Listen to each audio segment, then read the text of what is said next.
Si Gwen, nag-aartista na daw sa Viva Max. Sana all. Oo, sa Viva Max daw. Hindi galing sa akin yan ha.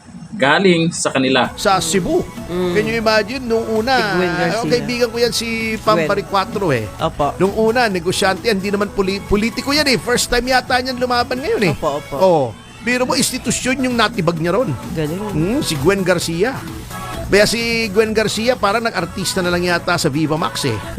Ha? Hindi pala. Gwen Garcia pala yun. Gwen Garcia. iba yun. Iba yun. Iba hindi si Gwen Gwen Garcia Garcia yun. sa ano yun? Sa Cebu. Oo, iba. Ibang Gwen naman pala. Akala ko sinong Gwen yan. Akala ko kasi yung Gwen na talunan.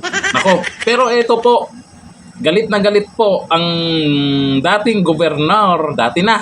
Kasi iba na. Si Pam na. Diyan sa Cebu City dahil ay sasampalin siya. Ako, talo na nga, sasampalin pa. Ngayon, eto pinakita ang mukha kung sino yung sasampal daw sa kanya at ewan ko, basta galit na galit siya. Eto, ang video niya.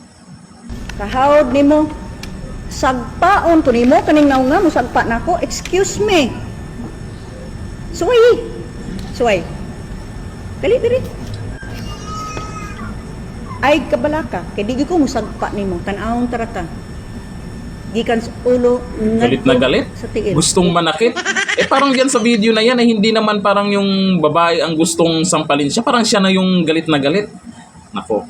Ewan ko kung tanggap na niya yung pagkatalo niya ha. Akalain mo ba naman ay matagal na siya dyan. Tapos sikat talaga siya. Inendorso pa ni Junior ha.